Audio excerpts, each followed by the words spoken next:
Dahil nga sa pagbabanda nakilala ka.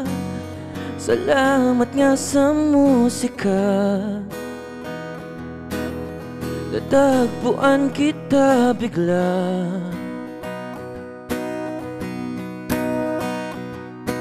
Hawak mo pulang gitara sa studio ko, at narinig kang kumanta. Nabighani nga bigla. Gagawa ako ng kanta na ikaw ang pamagat. Mga letra'y di pa handa, tono ang nauna. Ikaw ang hinihintay ko.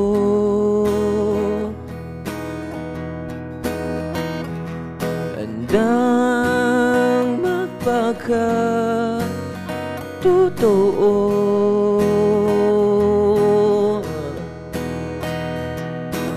Binubuksan ang pinto. Kala ko noon hindi ko na kaya.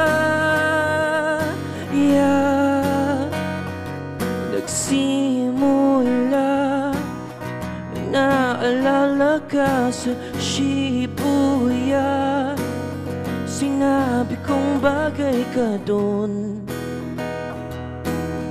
Estilo mo ay panghapon. Ang sabi mo, pangarap ko ang makapunta dyan, magbakasyon dyan sa Japan. Ang swerte-swerte mo naman. Aaminin ko sa'yo na ayos pero ikaw ang hinihintay ko.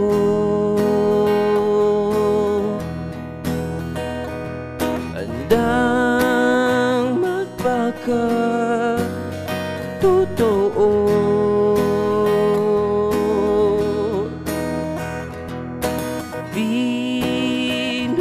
Binubuksan ang pinto.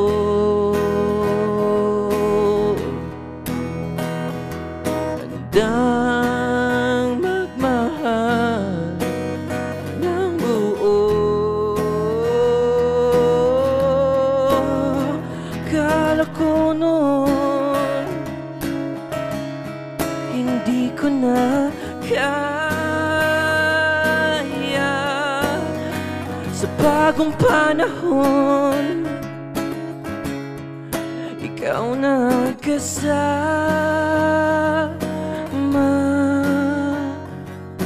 Dahil nga sa pagbabanda nakilala ka. Salamat nga sa musika, natagpuan kita bigla.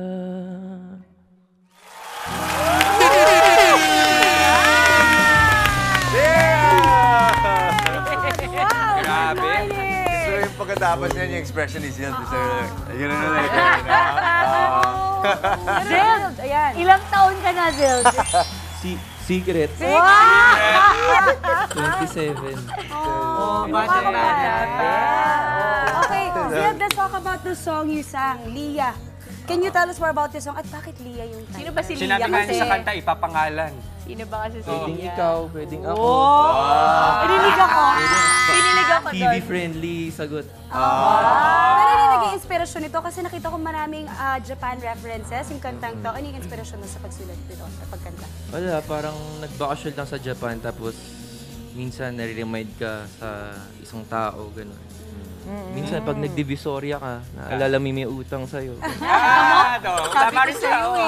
Hindi, pero ang ganda ng kanta kasi parang gito ka sa na journey. Yung salamat, pagkakwento salamat. niya eh. Oo. May ibang kasi dinadaan sa talinhaga o sa lalim yung sulat. Pero ikaw, dinaan mo sa kwento, sa storytelling. Conscious effort ba yun? Yung ba talaga yung mas preference mo o nagpapalit-palit ka rin? Depende.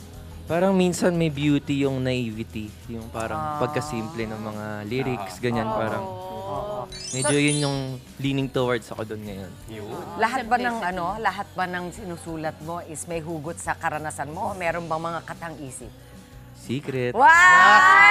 Tinan mo na, lalo kami na intriga sa'yo. Mahusay talaga to si So, Zild. sobrang mysterious ni Zild. Remember, ito pong mga huli nating guest nung huli, Grace Note. We also had Never the Never the Strangers. Stranger. Tuwing tinatanong sila kung sinong gusto nilang maging kakolab, sabi nila si Zild. So, gusto ko malaman kung ikaw ang tatanungin. Kasi ang tunog ng Lia ay parang River Maya, parang Eraserheads. Sino naman yung gusto mong makakolab? Yung parang in your heart, kahit parang feeling mo malayong-malayo sa pagiging posible kung totoo man yun. At sinong pinakagusto mo? OPM muna tapos outside of the Philippines. So. Hiv Abi, yung rapper. Tapos sa labas. Sa labas, ang hirap ah. Siyempre gusto namin malaman sino Pwede idol ng top 2, mga idol. top 2, top 3, ganyan. Pinoy pa rin, Biba Dubi, ganyan. O Olivia. Olivia Rodrigo. Pinoy pa rin. Pinoy pa rin. Iba pa rin. Pinoy pa rin. Zild, please promote your newest album, your single, Lia. We all want to know how do we listen. Ano pa bang mga pwede namin abangan sa'yo? Good morning. Pakinggan niyo yung kanta ko. And salamat sa mga nakikinig. And salamat sa may kinig. And salamat. Good morning, kapatid. And ingat sa biyahe. Yun ah. Thank you, Zild. Zild, tanong ko, nahirapan ka bang gumising lang dito kaaga? Easy, dali. Easy! Madalas ka na dito. Pwede na naman yung mga hindi pa natutulog. Di ba? Mamaya na lang. Dadalasan natin ang guesting mo dito. Thank you very much again, Zild! Mga kapatid, Maui David po. Simula ng inyong araw na may alam at may pakialam sa mga may init at umaaksyong balita sa bansa. Para maging una sa balitaan, mag-subscribe at mag-follow sa social media pages ng News 5.